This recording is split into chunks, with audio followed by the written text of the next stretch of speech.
ETF taxation versus mutual fund taxation, part 2, investment for beginners, investing for beginners. Again, critical stuff here, my friends. Taxes are the biggest enemy you have other than debt. I'm just telling you right now. Well, you got 3 big ones. You got investment management fees. You know how I feel about that. You got taxes and you got debt. Those 3 things, get rid of all 3 and you're going to be in a good place, that's for sure. And ETFs, exchange traded funds, will help you eliminate taxes. And they probably will help you eliminate investment management fees too, unless you hire an investment advisor to manage your ETFs. And then you're not paying the ETF manager, you're actually paying your investment advisor instead. So that's not what I'm talking about here. But we're going to dive into taxes on this episode. Critical for you to understand it. So welcome. Heritage Wealth Planning YouTube channel, the place you come to learn about tax planning, investment planning, financial planning, retirement planning. So stay tuned because this article right here gets me fired up like nothing else. I love this stuff. So let's dive right into it. Don't forget to subscribe, by the way. Subscribe. You see my little subscribe, brainwashing, subscribe. All right, so this right here is Rob Arnott, or there used to be a hockey player for the New Jersey Devils, and I think he went to Dallas Stars, named Jason Arnott. I thought it was Arnott, but I think they called him Arnott. So I'm not sure if Rob's name is Arnott or Arnott. I think it's Arnott, but he's with a firm called Research Affiliates, and I just tell you, this guy, in my opinion, should get a Nobel Prize. The research Rob has done, I've never met the guy, it's just been fundamentally, it's just absolutely Nobel Prize winning, without question. I don't even know if he's a full-fledged economist. I think he is. Frankly, don't care. When it comes to Nobel Prize in economics, this guy qualifies because his stuff has been revolutionary.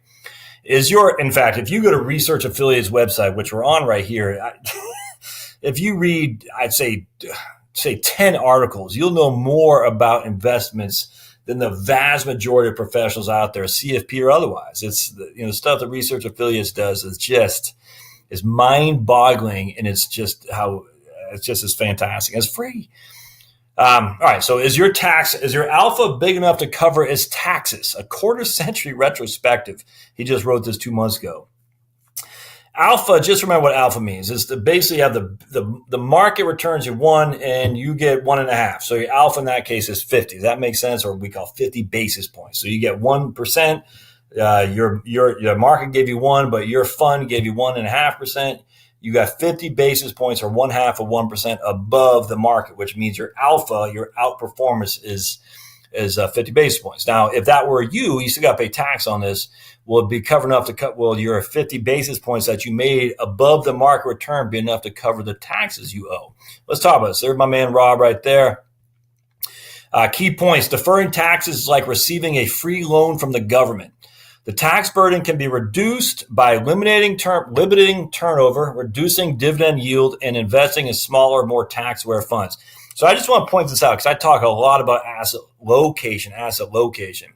And one of the things I get a question all the time is, and one of my pet peeves is people who have bonds and Roth IRAs. Just don't do that. I just want to jump through a window head first when you have bonds and a Roth IRA. But either way, so people say, what should I have instead? So you have your 3 buckets of money. And I'm just going to draw. Let me just bring myself up a little bit here. And you got your tax deferred, and your free. All right, so you got our 3 buckets of money here. Tax. That's your non-qualified taxable account. Your tax deferred, that's your IRA, 401k, and your tax free is going to be your Roth. Now, some would say life insurance. I'm just talking investments here, but that's your Roth IRA. So you got the 3 buckets. In those buckets, in your taxable account, we want anything that's low dividend, preferably no dividend, and low cap gains. All right, and then your tax deferred, we want bonds, and your Roth, we want large cap and international stocks that have dividends. All right, so you're going to read my wonderful handwriting there. So here's your tax-free account right there. We want large cap that typically pay dividends, and the international stocks that generally pay dividends as well. We want that there, or any funds with a high turnover. High turnover just means they generate a lot of capital gains that has to be distributed to you as the ultimate shareholder. Because it's distributed in a Roth IRA, you don't pay tax. Your bonds and your tax deferred, the only place you'd want to put bonds would be your tax deferred account without question. unless it's a high yield. We talked about this before, and I don't want to get into that here, but just that would be the one exception, and I'd ask why you even have the high yield to begin with. All right, then finally in our taxable account, we want our low turnover and low dividends, and preferably no dividends. And low turnover would give low capital gain distributions and low dividends. Now, things are going to change when you read this. I read this article for you, because low capital gains are inherent in an ETF. So let me minimize myself again and get right back into Rob's stuff. Exchange traded funds provide tax efficiencies that mutual funds lack. This is why you pay me the big bucks, my friends, to report to you the ways you can generate profits without going through the roof of the risk. Just the idea of ETFs, exchange traded funds, provide tax efficiencies mutual funds can't. You just got to understand this. All right. Costs matter to every bottom line. Investment management is no exception. Costs, both implicit, such as trading related market impact costs, and explicit, such as management fees and trading costs, lower bottom line returns. And one of the largest costs for any taxable investor is taxes. In the 7th article of our advisor series, we discuss how to identify tax efficient managers and describe the investment vehicle structures, which is what we're going to talk about here today, that deliver after tax alpha. We're going to draw on the Journal of Portfolio Management article, the same title, again, written by Rob and a couple of his partners there. 25 years ago in the article, Is Your Alpha Big Enough to Cover Its Taxes? Tad, Jeffrey, and I, Rob, published our findings on the impact taxes have on investment returns. We call this ever-present burden tax alpha, which is reliably negative. The good news, however, is that now, as then, the tax burden arising from realized capital gains and dividend income is surprisingly easy to shrink. Diligence in deferring capital gains, loss harvesting, lot selection when selling, wash sale management, holding periods, other tax-aware strategies can substantially lower the government's cut of investor returns. Okay. Since 1993, a growing awareness by managers of the importance of tax efficiency, new investment strategies such as smart beta, innovative investing structures such as exchange-traded funds, there it is again, have all improved investors' ability to reduce the tax bite into investors' returns. But other things haven't changed. Active managers still have a hard time consistently generating pre-tax alpha, and the fees of active managers are still high. Therefore, for investors to earn the best possible after-tax return, they and their advisors must consider all additions to and subtractions from the following equation. Gross of returns, so let's say 10%, 2% fees, 2% income tax, the dividends and capital gains, 2% capital gains tax after liquidation equals 4% rate of return. So that's the equation. Gross of return fees, or if gross of fees return, you subtract out your fees, subtract out your taxes on distributions, subtracts out your taxes on liquidations, and that's your after tax return. Consequently, an advisor's ultimate goal should be to shrink the tax alpha drag on their investment portfolio without forfeiting pre-tax alpha. Our findings over a quarter century ago, so there's my man Jack Bogle, in 1997 pointed out that unrealized capital gains are akin to a free loan from the IRS. Deferring the tax liability on a capital gain allows it to grow undiminished into the investment horizon. All being equal, the larger the deferral, the larger the after-tax benefit to the taxable investor. One way to maximize the deferral is to limit portfolio turnover. And again, I've talked about this a million times on Sunday. You look at Morningstar, I think even Yahoo, MarketWatch, they all say portfolio turnover. 100% turnover means that fund trades the whole entire of its holdings once a year. That's what it means. It has 100 stocks today. They'll have 100 stocks the following year, but they'll trade each of those stocks at least one time. Now, it doesn't have to trade every stock. It just means if it trades GE, it could trade GE 5 times, so that actually means it doesn't have to trade Apple. Does that make sense? But 100 transactions will have been made to get that 100% turnover on a fund that has 100 stocks. Easier to look at. You have 100 stocks today. You have 100 different stocks a year from now. But it's not quite that simple, but I hope you get the point. It has to make 100 transactions. 100 stocks today, 100 transactions. All right. Turnover is a powerful predictor of a strategy's tax efficiency because most turnover creates a taxable gain when a security is sold. Investors pay taxes on those realized gains, losing opportunity to earn a profit on the taxes they paid and did not defer. Understanding that a positive relationships exist between the size of a portfolio's unrealized gain and its pre-tax terminal market value, we analyze how turnover affects the after-tax market value of a portfolio. One of our most profound findings was that the marginal impact of taxes is most severe at very low rates of annual turnover. When we assume a starting position of 100%, $100, 6% annual portfolio appreciation, 20-year investment horizon, and a 35% cap gain rate, similar to our short-term capital gain tax rates, often triggered by high turnovers, we see that the terminal after-tax wealth falls $58 from $320 to $262 as annual turnover moves from 0 to 10%. And 10% is quite low, my friends. That loss is larger than the nearly $48 decrease in terminal after-tax when the turnover increases from 10 to 100%. So what he's saying here is at the end of the day, having zero turnover is substantially greater from an after-tax return-wise than having 10% turnover, which is still quite low. But having 100% turnover is actually not nearly as dastardly from going from 10 to 100 as it is from 0 to 10. It's amazing. And so it shows here, if you're listening on the podcast, we got a beginning market value in year one of $100. We have a 10%, 10% annual turnover. So after the first year, we have $105.80. After the 20th year, we have $251.20 of value. So again, 10% annual turnover. Start year one with $100. After 20 years, we have $251. Again, we're assuming a 6% rate of return.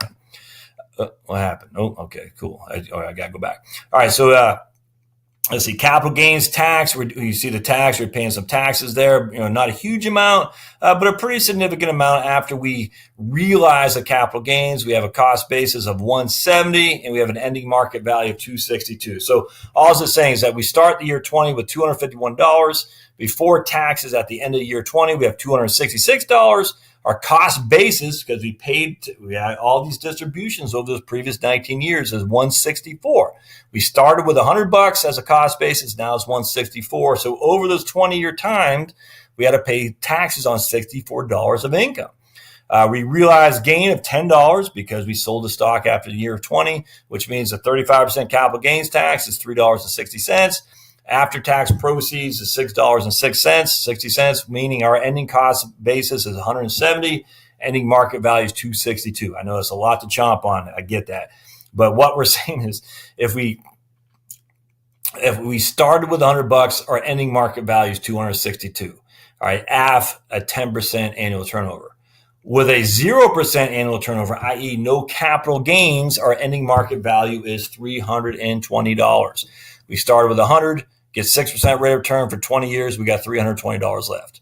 Start with 100, get 6% rate of return, but only have a 10% turnover. We have $262. That's a significant decline in value. Now, if we have 100% turnover after 20 years, it's still pretty bad. It's ugly.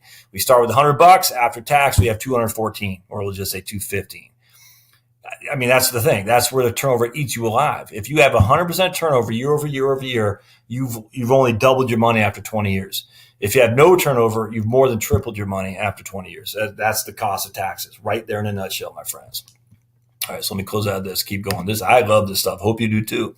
All right, what our research found, what we talked about. So what's new since 1993? Tax advantage investing is now a well-established part of the asset management business, although not nearly as large as it should be. Many techniques allow us to defer taxes with relatively little detriment to a fund's pre-tax performance. But sadly, they command only a small niche in the enormous industry. Some of these strategies are deferring your capital gains, loss harvest. We already talked about all this stuff, so I'm not going to talk about it again. Today, tax-aware investing, as compared to the more aggressive forms of tax advantage investing, composes a much larger segment of the asset management arena. Over the last, let's see. As a result, these managers may capture some of the benefit of tax advantage investing, but prioritize the quest for an uncertain and all too often negative pre-tax alpha ahead of the quest for a predictable and manageable reduction in the drag associated with reliably negative tax alpha. All right. Over the last 25 years, 3 other notable and positive changes that impact taxable portfolios have taken place. First, advisors, consultants, and investors are all much more aware of the importance of seeking to maximize after-tax returns. And are not Morningstar, Jack Bogle, all these guys. One of the reasons they should win the Nobel.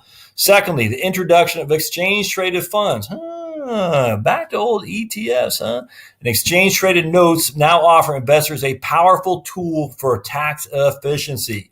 These structures are designed to allow the deferral capital gain taxes, typically at lower long-term rates, until the investment vehicle is actually sold, like holding an individual stock. Third, he talks about smart beta. We're not getting into that. All right, so what hasn't changed since 1993? Analysis of the data over the last 25 years highlight the fact that two things haven't changed since 1993. Persistent alpha is still fleeting, and active managers' fees are still high. The evidence shows that the capitalization-weighted index is still hard to beat for most active managers. According to data from the S&P indices versus active over the 10-year horizon ending December 31st, 2017, 82.4% of large cap funds underperformed the S&P 500 index. Manager fees, easily tracked and understood by investors, are still high at slightly over 1% a year as the average expense ratio for actively managed mutual funds. Higher fund expenses, including, of course, manager fees, are associated with worse performance. In 2003, my man Jack Bogle wrote about the cost matters hypothesis, as he called it. He said, whether markets are efficient or inefficient, investors as a group must fall short of the market return by the amount of the cost they incur. It's that's simple. That's it. Bogle makes it so easy to understand. It doesn't matter inefficient or efficient markets. The market as a whole will get X. You have fees for that X. I say 1%. That means investors on the whole will get X minus 1. It's just there's no getting around that because the fees come out net of the market return. Passive index funds are launched in large part to lower manager fees and in practice actually improve after fee performance. And Bogle finds that passive managers, even after fees, performed as well as the top quintile of active managers. Yeah, all right. So that's good. And here we show he just kind of goes over the expense ratios of active managed funds. Haven't changed much, about 1.1, was that 1.1, I guess, and now we're sitting at about 1.05. So it dropped 5 basis points. What to do? Expense ratios on passive funds right here. So about roughly 0.5 to right about 0.4. And that's 25% decline. All right, so what I like about distribution of fund expenses by Morningstar categories, expense ratios, as you can see here, this is for active funds. The median's at 1%. So that means there's a bunch of funds that charge even more than 1. Passive funds, the median is 0.27, and that means there's a lot of funds that charge even less than that. You got to follow that. So the goal is to find tax efficient managers. All right. And so what Arna talks about is, so how can investors, advisors apply our findings to allocate to the most tax efficient fund managers and strategies, which have the ability to deliver the highest after-tax returns to their investors? To answer this question, we looked at more than 4,000 U.S. benchmark funds and ETFs with at least 2 years of live history. Categories in a sample into 4 groups: active, passive,